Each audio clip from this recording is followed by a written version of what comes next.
Hello everybody, welcome back to 366 Days of Hope. My name is Pearl and I'm here to share our next topic, which is don't fixate on your parents. And by this, I mean that sometimes for those of us who have dealt with trauma or have dealt with something that maybe our parents have done that really affected us, that we can hyper focus on them, that inadvertently that kind of ruins our relationship or sort of creates sort of this self-fulfilling prophecy. So I remember this story of this, it was a Filipino movie, it was a long time ago that I had watched, and there was a profound sentence that this man had said. And the premise of the story was that this young man was really upset at his father because his father cheated on his mom and then left with another woman, and he'd been angry at his father for so long. And it turns out that the father had cheated on a business partner's wife.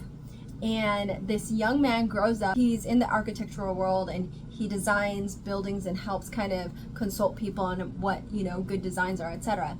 So turns out that the gentleman that he ends up working for was the same business partner that his father ended up cheating on the wife with. Hopefully that makes sense. So anyways, long story short, the guy has a daughter, and this man who was so fixated on not cheating on his wife ends up cheating with guy's daughter, who is basically the woman's daughter that his father ended up cheating with, which is a wild thing. So he was so fixated on the wrongs that his dad did, but he ended up falling into the same lifestyle as his father.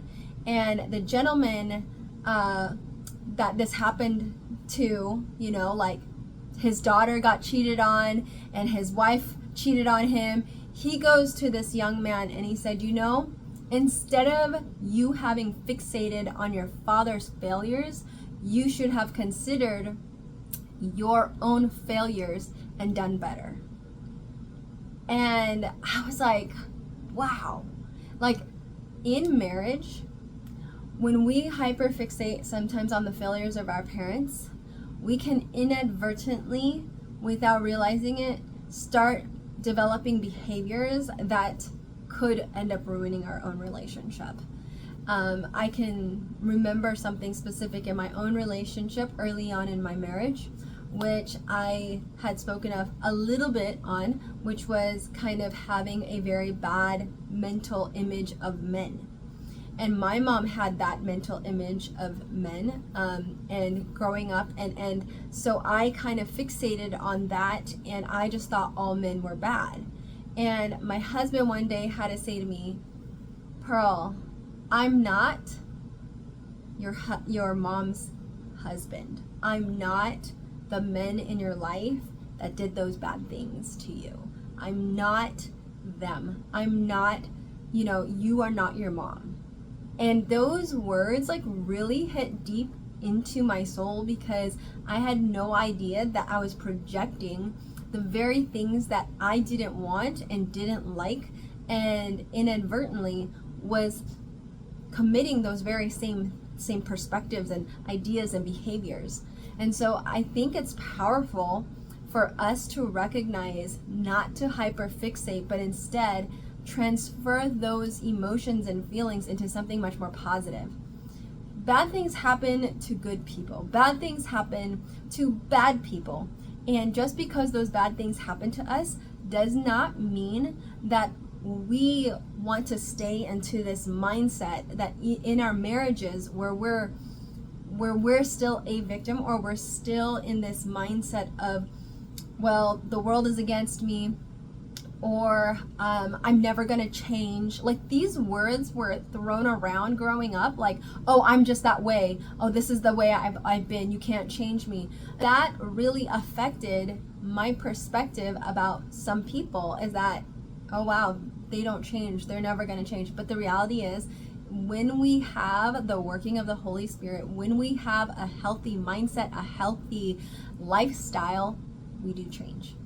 We are capable of change. And I think that is the most encouraging thing to realize, is that we have all the power to make a difference with the working of God's guidance in helping us become better. And that honestly has really broken a lot of different things in my life that I'm so thankful to have, because now I have someone who I am just loving on and learning to love, and seeing that I am so blessed to have had someone who is just constantly by my side. I have an amazing husband who's just been there for me through thick and thin, and I'm just grateful for that. So guys, if you are dealing with hyper focusing on your parents and their sin, remember they're human. They may not even have the tools to help them heal. They may not even know what those tools are. So have mercy. And even if you're in a situation where you may not be on talking terms because maybe whatever you experienced was just too much or whatnot, make sure that in your heart of hearts, that if your paths ever do cross, you have nothing but love towards them, and that you don't harbor any ill will towards your parents. I think that honestly is the most important thing, is to never have that kind of burden upon you, because it's just going to eat at you. And honestly, life is too short to be living in a prison in the world that you've created. So break free and continue healing. And with that said, may you live, thrive, and be healthy, and may you continue to have healthy relationships. Take care. Bye.